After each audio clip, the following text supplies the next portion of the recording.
अस्सलाम वालेकुम, मैं तारक सानी ते तुसीं वेख रहे हो मेरा चैनल रैबर इंटरटेनमेंट प्लस। अज super duper hit film Hong Kong के शोले। हांगकांग के शोले जिहड़ी सी ओ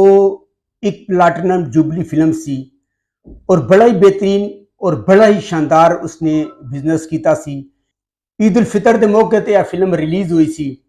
और इसकी कास्ट जावेद शेख सन, अज़ार काजी सन। उस वक्त जावेद शेख और इज़हार काजी दी बहुत सारिया फिल्मां कामयाब हो रही सन। उन्होंने एक पेयर बनाया हुआ सी और बहुत सारिया फिल्मों चो काम कर रहे सन। और इस फिल्म के हवाले नाल चंद ऐसे खौफनाक वाकयात का तुहाडे नाल जिक्र करांगा कि इस फिल्म की शूटिंग के दौरान जदों इस यूनिट के दो मैंबरां नूं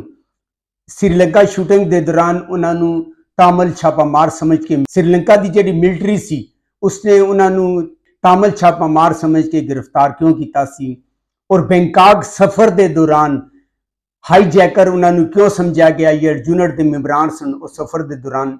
उन्होंने हाईजैकर क्यों समझा गया, इस बारे तुहानूं मालूमात देंगा। और इस अलावा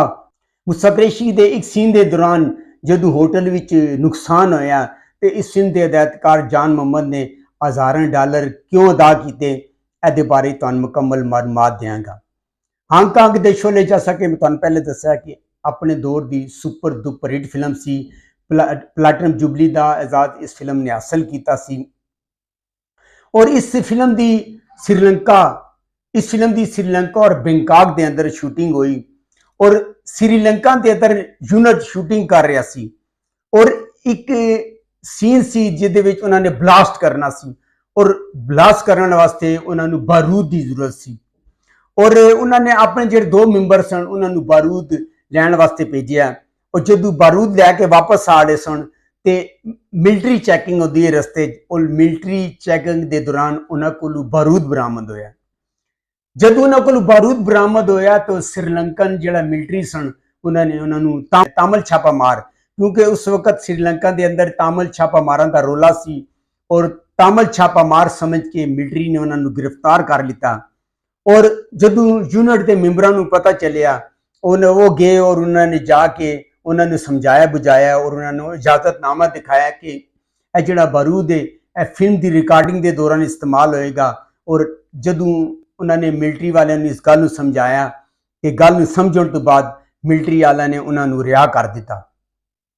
इस अलावा जदों इसकी शूटिंग बैंकाक के अंदर हो रही सी, बैंकाक के अंदर शूटिंग हो रही थी तो सफर के दौरान तुसीं वेख्या होगा कि फिल्मां के अंदर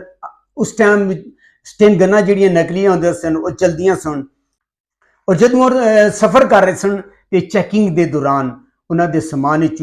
स्टेन गन्ना निकल आईयां। जदों उन्होंने समान स्टेन गन्ना बरामद होईयां तो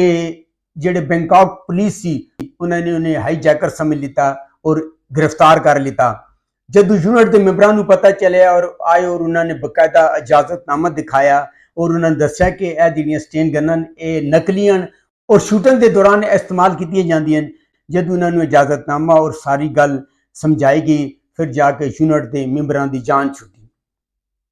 इस फिल्म के अंदर मूसा कुरैशी साहब का एक सीन सी कि उन्होंने एक छत तों दूसरे छत ते छलांग लगानी सी।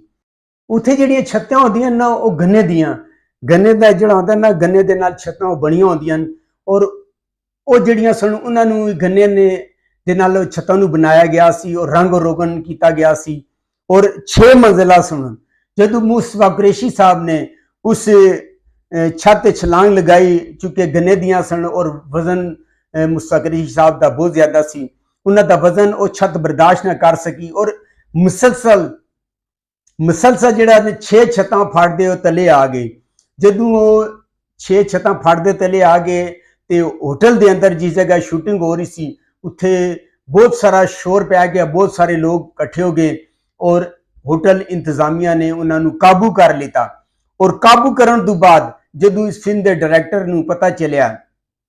होटल वालों ने कहा भाई, हालांकि उन्होंने रिकॉर्डिंग तो पहले उस होटल इंतजामिया को बकायदा इजाजत लीती हुई सी, उन्होंने जदों नुकसान किया तो इस फिल्म के जिहड़े डायरैक्टर सन कई हज़ार डॉलर दे के, इस फिल्म के जिहड़े डायरैक्टर सन जान मोहम्मद उन्होंने कई हज़ार डॉलर दे के यूनिट दी और अपनी जान छुड़वाई। इस तो इलावा इस फिल्म के अंदर बाबरा शरीफ ने हैलीकाप्टर के नाल लटक के, हालांकि तुसीं फिल्मां 'च वेखिया होएगा कि जदों यह कोई सीन बंदा करता है तो मुतबालदा जिहड़ा आउंदा है उन्होंने इस्तेमाल करते हैं, पर बाबरा शरीफ ने यह सीन खुद किया है और इस वजह तो कई दफ़ा उन्होंने जान नूं भी जिहड़ा खतरा हो गया, जान का भी नुकसान हो सकता सी, पर बाबरा शरीफ ने इस चीज़ की परवाह नहीं की और अपनी जान खतरे के अंदर करके उन्होंने यह सीन फिल्मबंद किए, फिल्म की कामयाबी अहम रोल किया। तुहानूं पता है कि कोई भी चीज़ कामयाब होती है तो सारे लोगों की मेहनत शामिल होती है और सारिਆਂ की मेहनत शामिल सी ते हांगकांग दे Sholay super duper hit film हुई। यह मालूमात लैके तुहाडी खिदमत विच हाजिर होए हां। अगर तुहानूं मेरी मालूमात अच्छी लगे, मैनूं प्यारा जिहा कमेंट्स करियो ते मेरी वीडियो नूं लाइक करियो, शेयर करियो ते सबसक्राइब करियो ते नैक्सट वीडियो तक रब राखा।